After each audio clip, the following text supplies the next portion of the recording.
Hello and welcome back to the channel where once again it's time for another Sega Saturn review. Now everybody knows wrestling games play a huge part in every console's library, from the Master System and the NES to the SNES, Mega Drive, 32X, PlayStation, Saturn, N64, all the way up to the modern day consoles with the WWE 2K series. So it will come as no surprise that I'm finally taking a look at one of the wrestling games on the Saturn in the form of WWF Wrestlemania, the arcade game, which came out in May of 1996 in North America and June of 1996 over here in the PAL region. It's worth noting it came out a long time after all of the other versions of the game.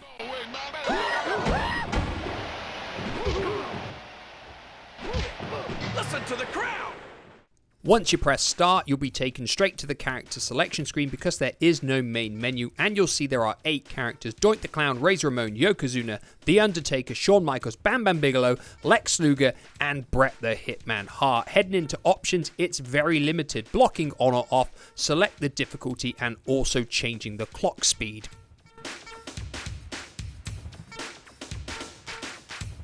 Once you've selected a character, you'll see you've got a choice of Intercontinental title or WWF title modes. And with all of this out of the way, you will go straight into the game. Like always, I'll be talking about what the game looks like, what it sounds like, what it plays like, its content and lifespan, whether it's still worth playing today, and where it may potentially feature in our Saturn Top 10 and also our wrestling game Top 10.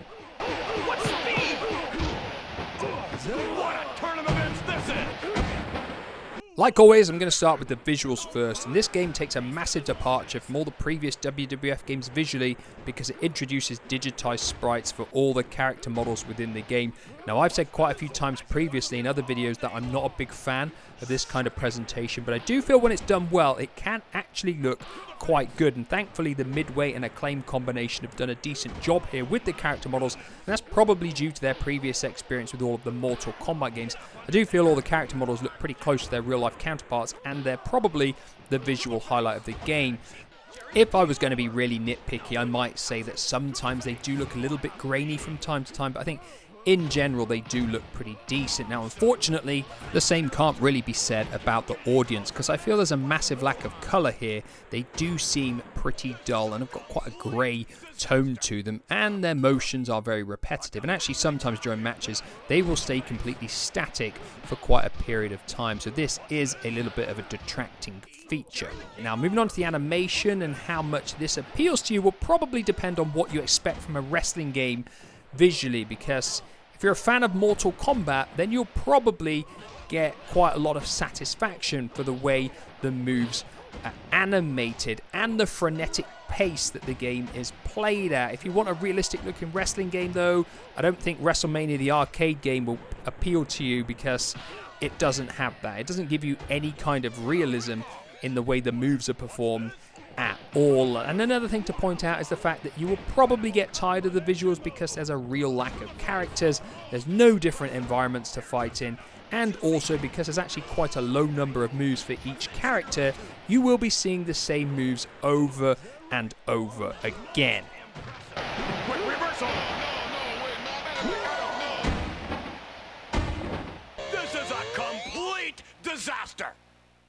Now, moving on to the sound effects and music next, and Wrestlemania the arcade game actually sounds very good. The sound quality throughout the game is very, very high. The wrestlers have all got their own theme tunes which will play when you win a match, or your opponents will play if you lose a match, and they all sound very, very good. Now, the highlight for me is actually the commentary by Vince McMahon and Jerry the King Lawler, because it genuinely sounds absolutely brilliant. Yes, it's completely over the top and wacky, and it really does follow the presentation of the visuals, but it does sound good, and there are quite a lot of things that they say all specific to each individual wrestler. Now, the downside is because there's only 8 characters on the game, you will start hearing the same things over and over again, so it does get a little bit repetitive. And also, when you completely deplete your opponent's HP, if you don't pin them straight away, you will have voices screaming at you to pin him, and that does get a little bit annoying as well. In terms of the actual combat sound effects,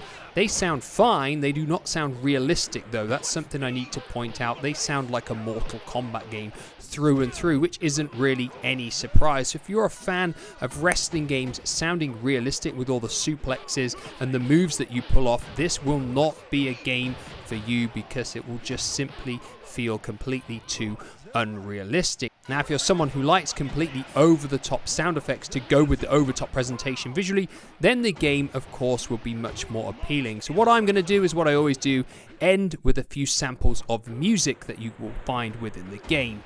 Bam! Bam! Bam! Bam!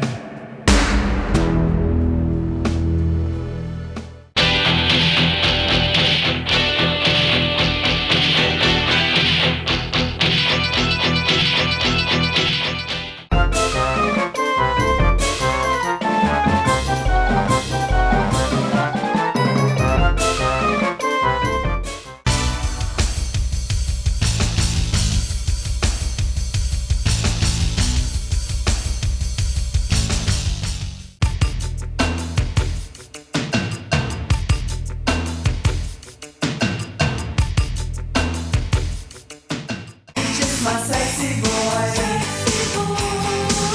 he's not your boy toy. He's just my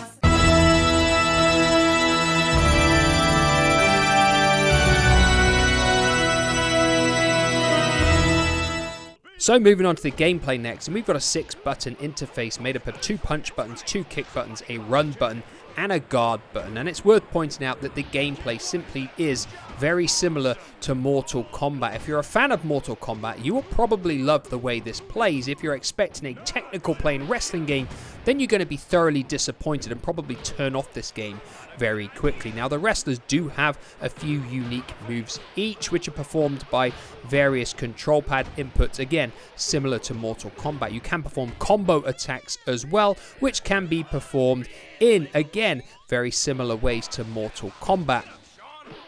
The downside for me is that it gets very repetitive, because each wrestler doesn't really have that many moves at their disposal, and this is something that I probably would have expected more of once we'd got to the next-gen systems, more moves for the wrestlers. But again, it's just something that the game doesn't have. It doesn't help that there's no different types of matches either, so the gameplay doesn't get varied in that way either. It's simply a case of either a one-on-one or a handicap match, and that is it. So in terms of gameplay, it does get extremely repetitive. There is one small unique feature, and that's if you fill your combo attack gauge. Then if you're about to lose the second fall in a match, if you press the buttons really quickly when you're about to get pinned, you can get a second wind and get back up and continue fighting until you are knocked down again. But other than that, I don't really feel the gameplay has any interesting features.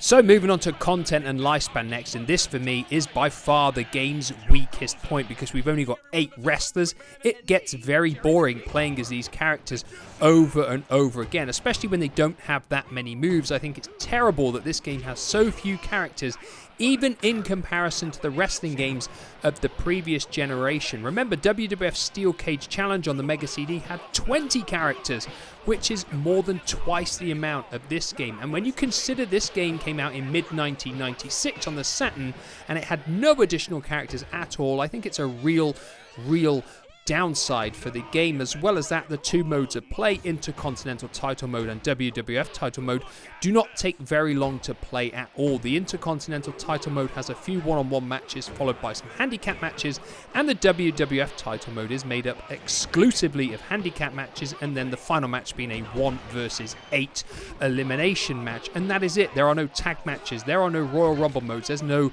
kind of tournament mode or anything at all. Yes, you can play 2-player, but of course I doubt you're going to get much longevity out of the game in that regard either. It really is a crippler that the Saturn version came out so much later, and it just didn't have anything additional added to the game at all. Even when you complete the game, there's no ending video sequence, there's no presentation of the title belt, nothing. It really is as bare bones as you could get, and for a mid-1996 release, this massive lack of content is a huge downside for the game.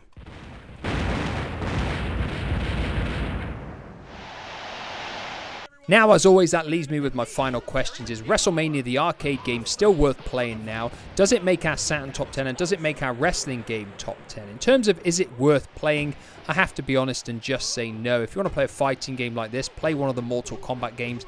There's far more characters, more moves, and they are just better playing games, in my opinion. That doesn't mean this game is a bad playing game by any stretch of the imagination, but I just feel the complete lack of variety and lack of characters really puts a downside on this game. Does it make our Saturn top 10? Obviously not. Does it feature in the worst games on the system?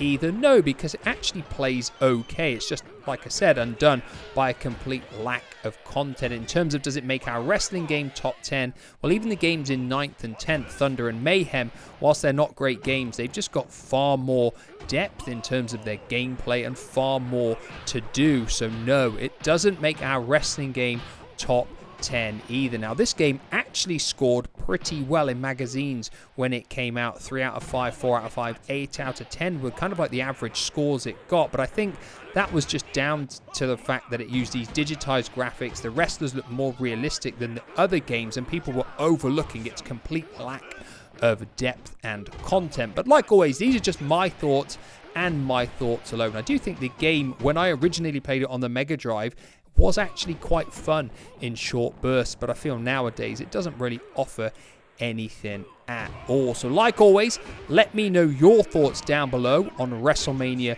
the arcade game. If you haven't done so already, consider subscribing to the channel to keep up to date with all of my Saturn reviews, and as well as that, if you want to become a channel member and be in with a chance of winning a brand new game every month and get early access to all my videos, then consider that as well. Like always, I'll be back in the near future with another video. Goodbye for now.